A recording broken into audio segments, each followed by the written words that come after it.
Hello, good morning. I'm Kay Ano, and I'll be your tutor for today's session. Partnership formation na tayo. The formation of partnership requires a voluntary association of persons who co-own the business and intend to conduct the business for profit.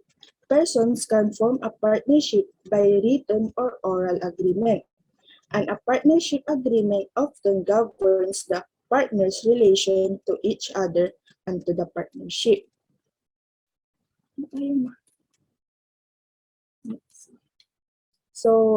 Valuation of investment by owners.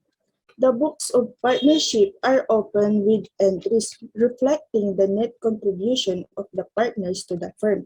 The asset accounts are debited for asset contributed to the partnership.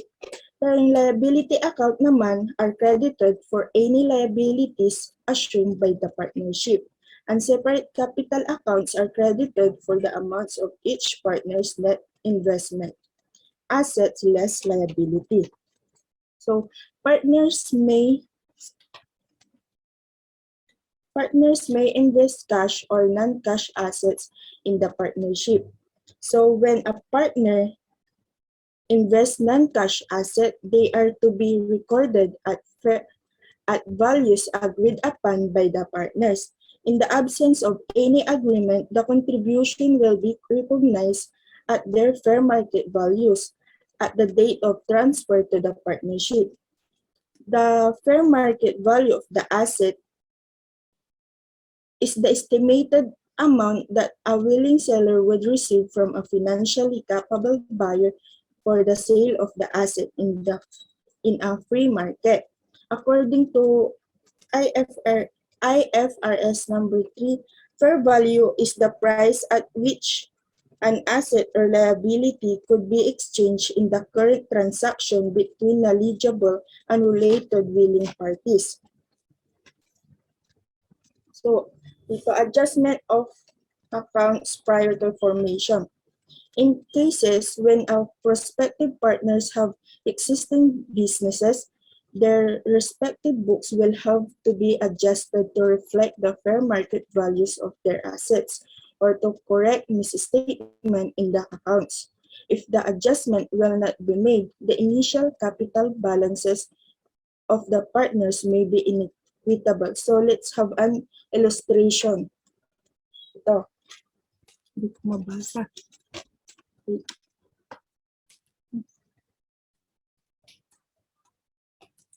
Emerita Giron and Emerita Modisto form a general professional partners. Emerita Giron will invest sufficient cash to get an equal interest in the partnership, while Emerita Modisto will transfer the asset and the liabilities of her business. The account balances on the books of Modesto prior to partnership formation follows. Cash na 180,000, accounts receivable na 30,000, tapos accumulated depreciation na 600,000, accounts payable na 155,000, salaries payable na 25,000, Emerita Modisto capital na 1,200,000.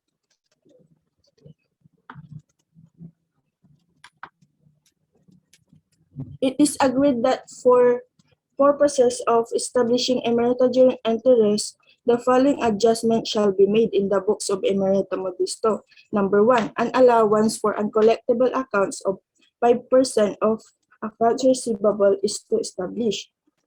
Number 2, prepaid expenses amounting to 30,000 were omitted by the accountant. This is to be recognized. Number 3, additional salaries payable in the amount of 10,000 is to establish. So, interest natin. Using the accounting equation approach of analysis, the adjustments are follows. So, interest muna. So, yung number 1, diba sabi dyan an allowance for uncollectible accounts of 5% of accounts receivable. So, diba may 300,000 tayo dyan na accounts receivable. and then times the uncollectible accounts na 5%, kaya 15,000. Kaya ang entry natin dyan is Emerita Modisto Capital na 15,000, allowance for uncollectible accounts na 15,000. So number 2. Yung number 2 dyan is prepaid expenses amounting to 30,000 were omitted by the accountant. So prepaid expenses amounting to 30,000 were omitted by the accountant. An omission to record the asset prepaid expense will denote that the expense of the business are overstated. When the expenses are overstated, profit and correspondingly the owner's equity is understated. To recognize the prepaid expense, the entry will be yan. Prepaid expenses na 30,000, Emerita Modisto Capital na 30,000. So, next yung number 3. Additional salaries payable in the amount of 10,000 is to establish. So, additional salaries in the amount established nga. The establishment of additional salaries payable will increase the liabilities. So, the entry is Emerita Modesto Capital na 10,000 and salaries payable na 10,000. So, ito yung accounting equation approach naman. So, nakikita natin dyan sa number 1, sa asset, may negative 15. Negative 15, yan yung allowance for uncollectible accounts. Negative kasi contra asset account. And also, the owner's equity is decreased or negative since the provision for uncollectibles is considered as an expense in the ordinary course of business. Diyan sa number 2. Di ba nag-debit tayo ng prepaid expense? So, nag-increase yung asset ng 30,000 and then nag-increase din yung owner's equity na 30,000. So, number 3 naman is may additional na salaries payable. So, mag-i-increase ang liabilities ng 10,000 pero magdi-decrease naman ng ang owner's equity ng 10,000. So yan, i-total na lang, i-add yung liabilities at owner's equity equals to asset.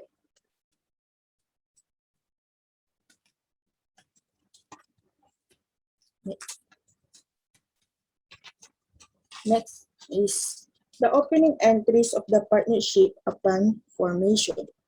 A partnership may be formed in any of the following ways. Una na dito is the individual with no existing business form a partnership. Pangalawa, conversion of the sole proprietorship to a partnership. Under conversion of the sole proprietorship to the partnership, una na dito is a sole proprietor and an individual without an existing business form a partnership. 2 or more sole proprietorship form a partnership. And then the admission of the retirement of the partnership. So unahin natin yung individuals with no existing business form of partnership. Individuals with no existing business form of partnership, the opening entry recognizes the contribution of each partner into a partnership is simply to debit the asset contributed and credit the liabilities assumed and the capital account of each partner. So let's have an illustration. On July 1, 2018, Nilo Burgos and Ray Fernan Refozar agreed to form a partnership agreement. Specified that Burgos is to invest cash of 700,000 and Refozar is to contribute land with a fair market value of 1,300,000 with 1,300,000 with 300,000 mortgage to be assumed by the partners. The entries are as follows. So ang entry natin dyan ay, so sabi dyan, the partners have an agreement na si Burgos ay mag-invest ng cash na 700,000. So kaya may Kaya may debit tayo dyan ng cash na 700,000. And may credit tayo kay Nelo Burgos Capital na 700,000. Yan yung cash investment niya. And then si Refugio nag-contribute ng land worth 1,300,000. So kaya may debit tayo dyan ng land ng 1,300,000. Pero yung 1,300,000 na contribute ni Refugio may mortgage na inassume ang partnership. Kaya may credit na mortgage payable na 300,000. At ang na refusal capital lang ay 1 million.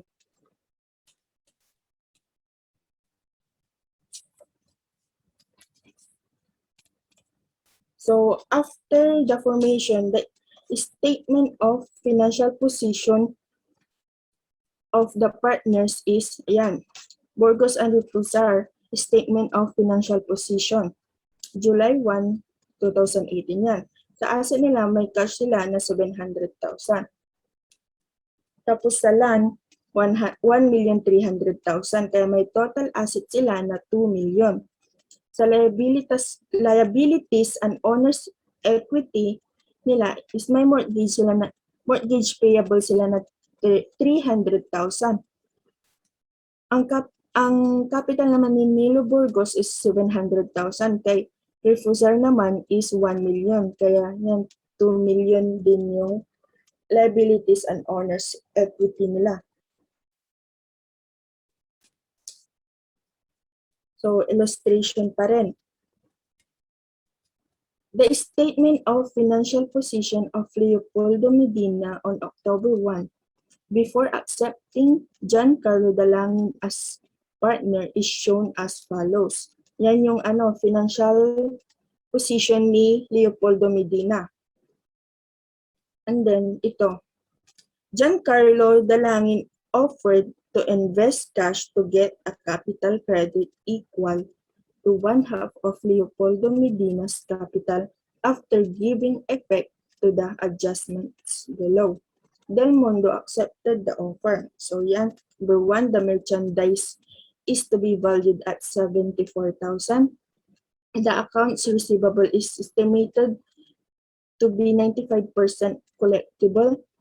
Interest accrued on the notes receivables will be recognized at 10,000, 12%, and 12% dated July 1, 2018, and 20,000, 12% dated August 1, 2018.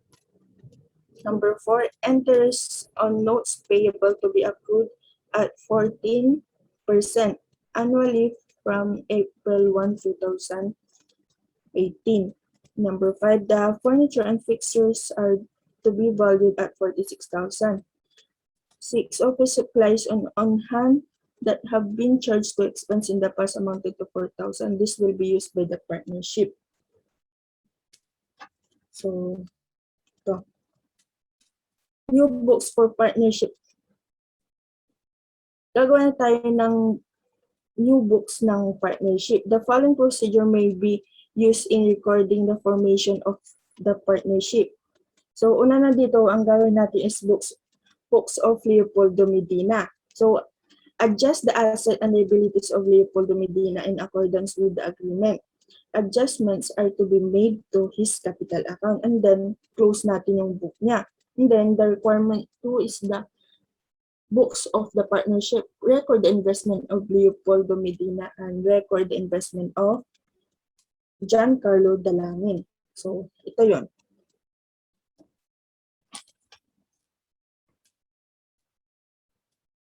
The following procedures are, so ito, paano nakuha mga yan? So, di ba, unahin muna natin yung sa merchandise inventory. So, di ba, dun sa number 1 dito, the merchandise is to be valued at 74,000. Books ni, Medina yung gagawin muna natin. 74,000. Tapos, yung merchandise inventory ni Medina is 80,000. 80,000 lang. Pero ang napagkasunduan nila is 74,000. Kaya may decrease in merchandise inventory si Medina na 6,000. So next is the accounts receivable. Accounts receivable net per ledger ni Medina is 230,000. Accounts receivable net as agreed naman nila is 240,000. Now which is yung 95% na sabi dito. Yung 95% ng 240 is collectible. Kaya ang allowance for uncollectible accounts is 2,000.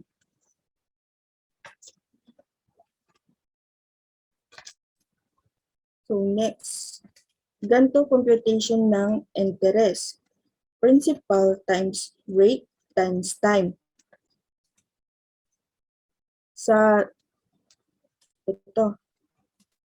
Sabi dyan, di ba, 10,000, may notes receivable na 10,000. Interest na 12%, tapos from July 1. So sa 10,000 na notes receivable, may 12% na interest. And then from July 1 to October 1, 3 months. Yun. Diba? July, August, September. Kaya 3 months. Kaya 10,000 times 12% times 3 over 12 is equals to 300. Yung sa naman sa 20,000 na notes receivable, may 12% na interest din. From August 1 to October 1. 2 months. Ay, pero yung nasa PPT 3. Pero 2 months yan. 2 months yung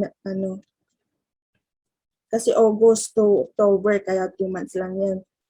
Kaya 20,000 times 12% times 2 over 12, 400 lang din yan, nagkamali lang dun sa months. So 300 plus 400 is equals to 700. Yan yung interest receivable na nandyan sa books ni Medina. So number 4. Interest accrued on notes payable. Ganon din yung computation. Yung principal, may principal na 40,000 and 14,000 yung interest rate. 14% yung interest rate, and from April 1, ito yung sa problem, yung number 4. Interest on notes payable to be accrued at 14% from April 1, 2018.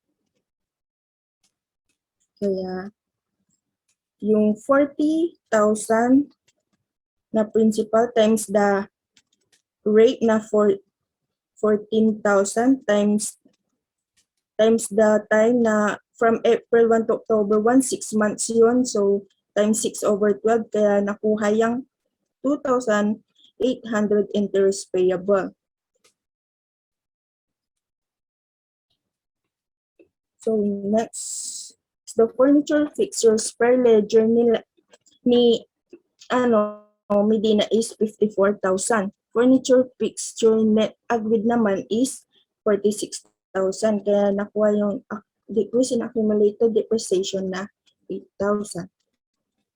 So yan, net effect of adjustment. Para makuha yung yun ay Leopoldo Medina capital, ganito yung gagawin. Net effect of adjustment on capital. Decrease in merchandise inventory na 16,000. Increase in allowance for uncollectible accounts na 2,000. Increase in interest receivable na 700. Increase in interest payable na 2,800. Tapos increase in accumulated depreciation na 8,000. Increase in supplies na 4,000. So decrease in capital niya is 14,100. Yan.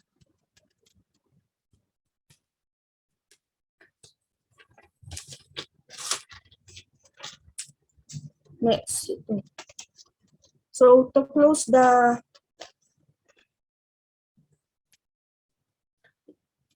the book of Medina, yung mga na-entries natin dito, tas yung plus yung mga adjustment is, ganito yung gagawin. Ito, yung mga naka-debit sa entries at adjustment natin is i-credit natin. Yung mga naka-credit naman sa na account sa entries, debit para ma-close yung book. Parang ganun lang din sa closing entries dun sa So, sa books of partnership, adjusted na yan. Yan na din yung mga Diba tapos na tayo nag-entries. Yun.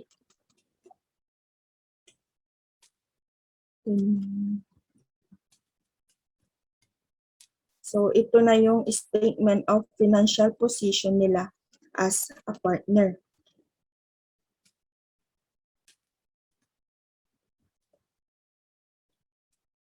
Medina ang dalangin, statement of financial position. So, next is the two or more sole proprietors form a partnership. Illustration. On June 30, 2018, Deogracia Corpus and Esterlina Guevara, friendly competitors in a certain line of business, decided to combine their talents and capital to form a partnership. Their statement of financial position are as follows. And yun, Deogracia Corpus, statement of financial position. Yan, sa asset niya may cash na 50,000, accounts receivable 100,000, merchandise inventory na 80,000, furnitures and fixtures na 60,000. Kaya may total asset na 290,000. Liabilities and owner's equity naman nila, may accounts payable siya na 30,000. Tapos yung capital niya is 260,000. Kaya yan, total liabilities and owner's equity is 290,000. So ito naman yung statement of financial position ni Esterlina Guevara. Cash na 40,000, accounts receivable na 80,000, merchandise inventory na 100,000, delivery equipment na 90,000. Total asset, 310,000.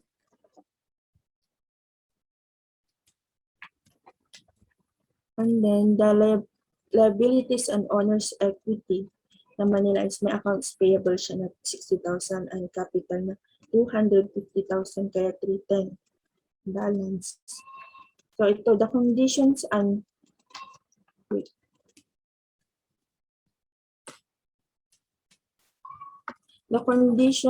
adjustment agreed upon by the partners. Purpose, interest in the partnerships are, una na dito is actual count and bank reconciliation on corpus proprietorship cash account with cash short and unrecorded expense of 3.5. So, and then the number 2, establishment of a 10% allowance for uncollectible accounts in each book. Number 3, the merchandise inventory of Guevara is to be increased by 10,000. The furniture and fixtures of Corpus are to be depreciated by 6,000. The delivery equipment of Jereva is to be depreciated by 9,000 naman.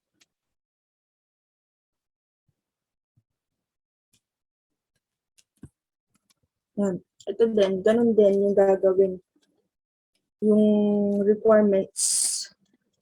Pero dito, i-adjust natin yung asset and liabilities ng both parties. Yung una kasi, ang ginawa natin yung kay lang, yung isang parties lang.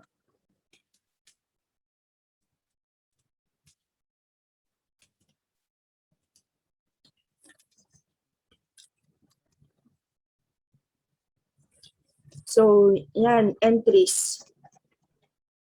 Sa book ni Corpus, ito yung adjustment entries. Yung sa cash,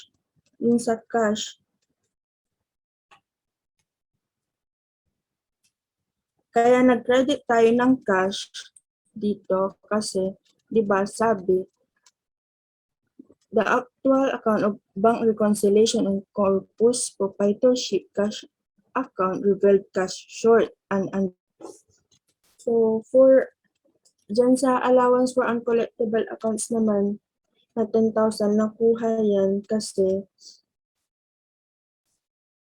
'di ba may accounts receivable si Deogracia Corpus na 100,000 tapos yung allowance for uncollectible accounts na 10% in each book. Kaya 100,000 times 10% is equals to 10,000. Yan yung allowance for uncollectible accounts. And then, yung accumulated depreciation naman is andito. Yung the furniture and fixtures of Corpus are to be depreciated by 6,000. Kaya yan.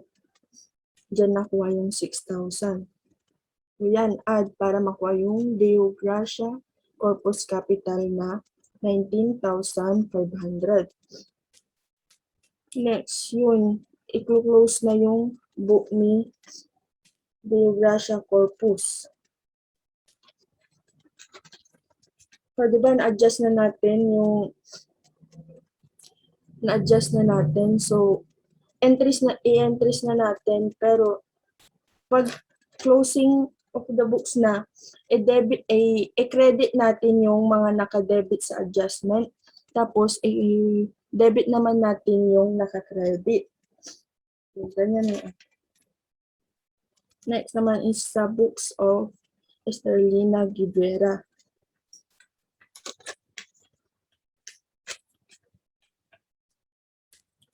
So, nag-increase yung merchandise inventory ng 10,000, kaya debit. Dito yun. Ayan no, the merchandise inventory of Guevara is to be increased by 10,000. Kaya nag-debit tayo ng merchandise inventory na 10,000. And then, yung allowance for uncollectible accounts naman. Yung kay Esterlina Guevara, ito yon.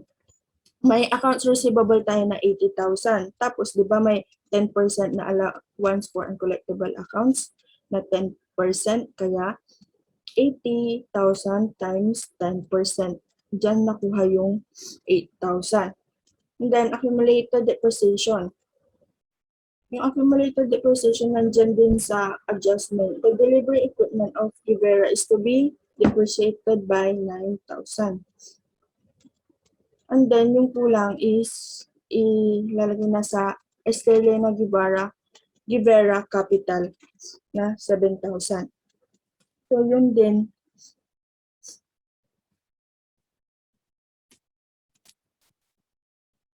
To close the books of Guevara, i-debit din, i-credit natin yung mga i-credit natin yung mga naka-debit sa adjustment, tapos yung sa basta yung mga entries na debit, i-credit natin. Tapos yung mga naka-credit na entries, i-debit. So ayan na yung books of partnership nila. To record the investment of Corpus, yan, may cash na 46,500, accounts receivable na 100,000, merchandise inventory na 80,000, furniture and fixtures na 54,000. And then, accounts payable na 30,000, allowance for uncollectible accounts na 10,000, tapos yung Deogracia Corpus Capital na 240,500.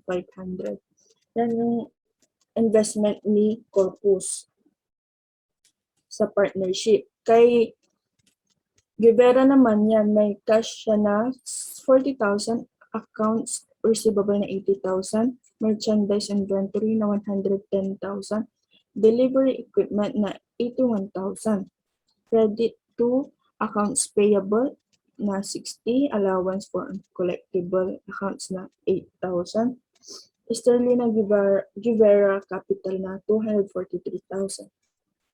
So, yan na yung statement of financial position nila Corpus at Givera. May asset sila na sa cash, may 86,500 sila. Accounts receivable, 180, pero may allowance for uncollectibles accounts na 18,000. Kaya ang net accounts receivable nila is 162,000. Then, merchandise inventory na 190,000. Furnitures and fixtures na 54,000. And delivery equipment na 81,000. Kaya nakuha yung total asset na 573,500.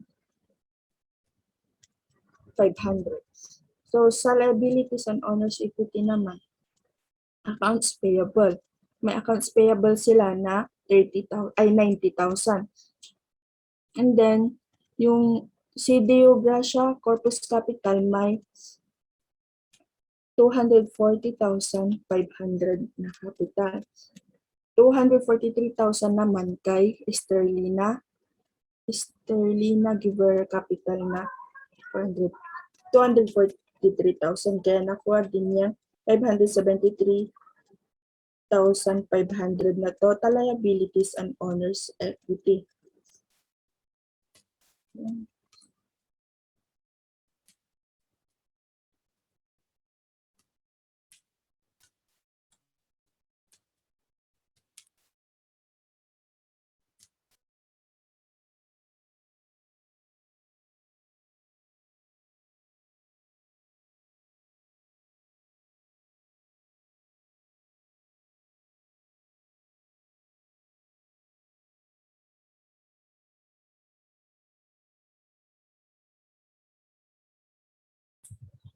Ayun, tapos na. So, may questions kayo regarding sa topic na yun?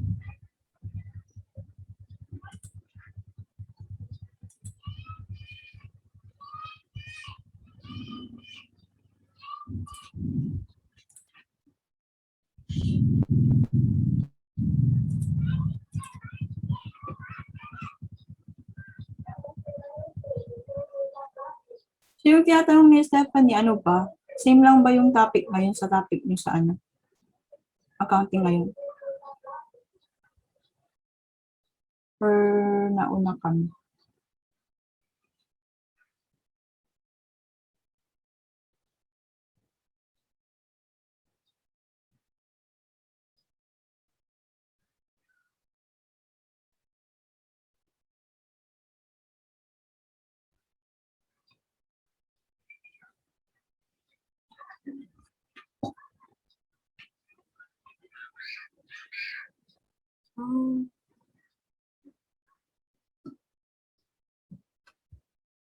So, wala pa sa partnership formation? Ano ba?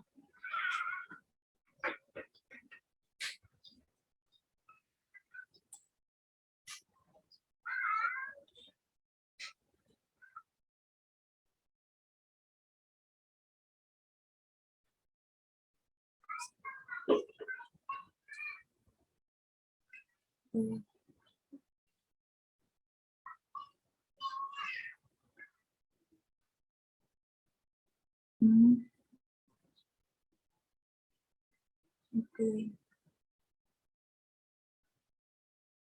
Ayun.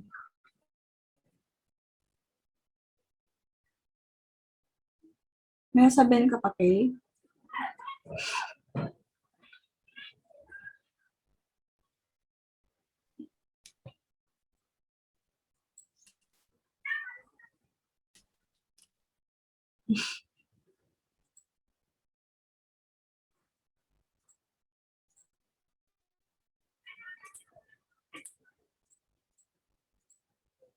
Ayun. Wala tayo natapos na yun.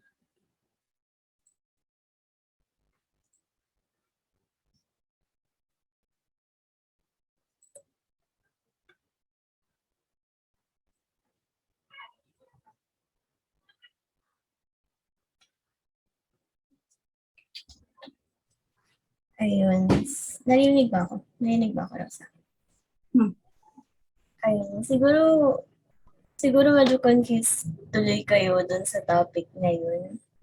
Kasi hindi nyo pa pala natagal. Ayun, medyo, hindi ko alam kung ako lang pero parang medyo nababagalan ako sa ano nyo, sa klase nyo.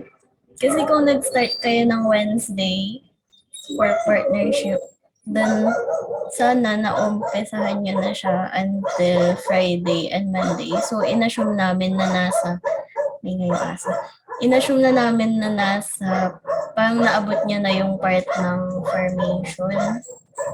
Ganon kasi syempre, start kayo ng Wednesday, di ba? So, ilang meetings din yun. So, ayun, sorry kung medyo nauuna kami. Hindi namin in-expect na ganun yung flow. Medyo mabagal pala, sorry. Ayun, however, thank you for bearing with us. Sana, nag-assume kasi kami na nanatakal na, kaya medyo parang mabilisan na yung explanation. And then yung illustration, di ba? Kasi parang refresh. Ang purpose kasi, di ba, ng tutorial is for supplemental lang. So, ituturo nila sa inyo and then dadagdagan namin parang ganun. So, more on illustrations talaga yung purpose ng more on practice talaga ang purpose ng tutorial. Ayun. So, sorry, medyo nauna kami. Ayusin na lang din namin yung rotation namin, yung scheduling namin ng nitong tutorial para hindi kami nauuna. Tapos para naiintindihan niyo yung sinasabi namin. Ayun. So, pahingi nga ng react dyan. Mag-heart nga kayo kung okay lang.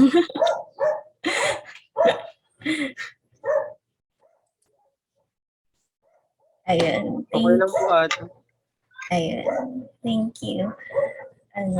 So, since medyo nauuna kami, and tapos na rin naman yung discussion. Medyo nagets nyo ba kasi yung discussion? Paano naman ang tawag dito?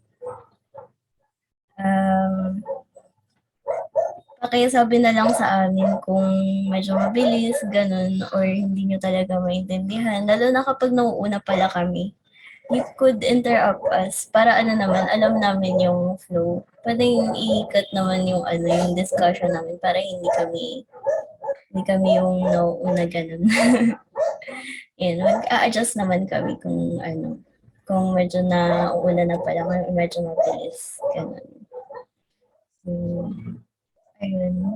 If wala nang questions, for today, ayun. Since hindi ko pa nakita lahat kung meron bang questions or wala, paki-thumbs up na lang if wala nang question. And then, magdo-documentation na lang na tayo for today. Ayun. So, since nag-thumbs up naman na, can you kindly please open your cameras para medyo magana rin tayo mag-dismiss for today.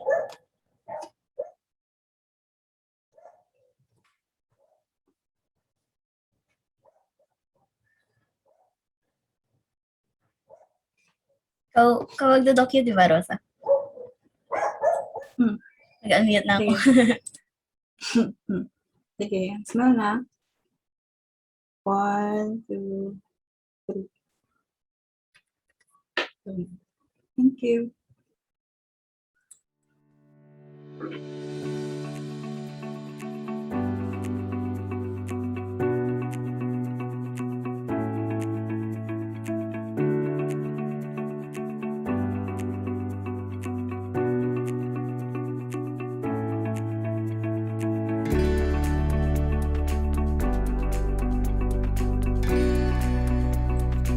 Ang Nakamit kata, Stefan. Nagmakamit pala ako. So yun, yung mga freshies, since tapos na and wala ng question, ayun, pwede na kayong mag-leave. Pero yung mga fourth year, pwedeng mag-stay muna para pag-usapan natin yung schedule. Kasi medyo nauuna pala tayo. Ayun, ganun. So, thank you for being with us, yung mga freshies, and have a great day ahead. Thank you. Thank you. Thank you po. Thank you, Dale. You can now leave kung ano. Thank you. You're welcome and thank you, Dale.